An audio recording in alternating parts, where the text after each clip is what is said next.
सभी शहीदों को श्रद्धांजलि। सभी भारत माता के उन वीर सपूतों को जो सरहदों पर खड़े हुए हैं, उन सभी को प्रणाम। सभी साधु संत सन्यासी योगी और मोदी जी के चरणों में, अपने गुरुओं के चरणों में, सदगुरुओं के चरणों में चरण वंदना करता हूँ। मित्रों, आज मैं एक छोटी सी बात आपसे कहना चाहता हूँ। मेरे भाइयों, मेरी बहनों, मेरे लाडले बच्चों, और आप भी उसके लिए प्रार्थना करना। ये प्रार्थना हमने वो जो 41 मजदूर थे, उनके लिए तो हमने सबने की ही थी।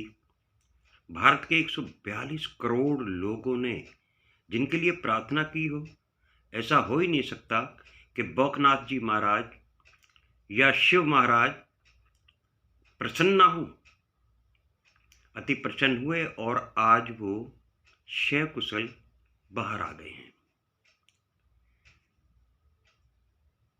मैं सभी उनके परिवारों के लिए भगवान से प्रार्थना करता हूं कि मालिक उन्हें शक्ति देना, मालिक उनके ऊपर अपनी श्रद्धा हमेशा बनाए रखना। जिस तरीके से उनके बच्चों को आज आपने वापस घर लौटाने का काम कराया है, उनके ऊपर ऐसे ही आशीर्वाद बनाए रखना।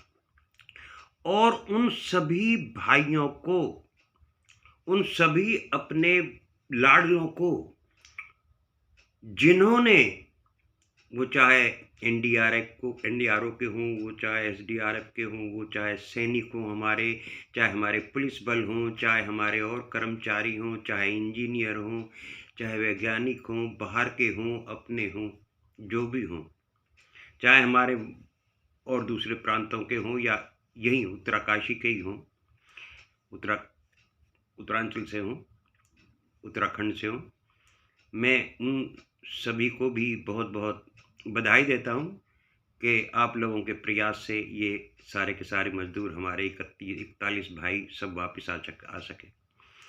मैं एक प्रार्थना करना चाहता हूं। यहाँ भी मौके पे मैं देख रहा हूं टेलीविज़न के ऊपर कि पुष्कर सिंह धामी, हमारे माननीय चीफ मिनिस्टर, और श्री वीके सिंह जी, हमारे केंद्रीय मंत्री, माननीय केंद्रीय मंत्री, मेरी एक प्रार्थना है आपसे, अगर आप सुन लें तो।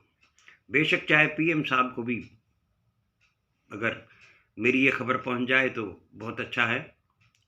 मेरी अपनी एक सोच है, एक अरदास है आप लोगों से कि इन मजदूरों में, बचाने वालों में भी और बचने वालों में भी, जो मजदूर भाई हमारा, जो श्रमिक हमारा या जो इंजीनियर हमारा, वो किसी पद पे क्यों ना हो, अगर वो कैजुअल कैपेसिटी में है, अगर वो कच्ची नौकरी पे है, अगर वो वेजिस पे है, तो कृपया ऐसे बच्चों को आप उन्हें कहीं ना कहीं एक स्थायी रोजगार देने का प्रयास करें।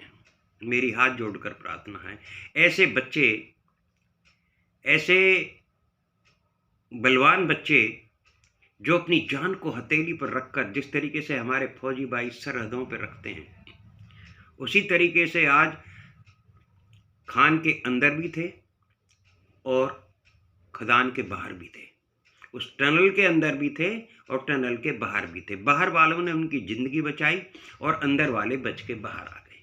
मेरी इतनी सी प्रार्थना है कि इन बच्चों को, इन भाइयों को, सबको अगर आप परमानेंट नौकरी दे सकें, आप स्थायी रोजगार अगर इन्हें दे सकें, तो आपकी अति कृपा होगी। धन्यवाद। भारत माता की जय। जय हिंद। वंदे मातरम।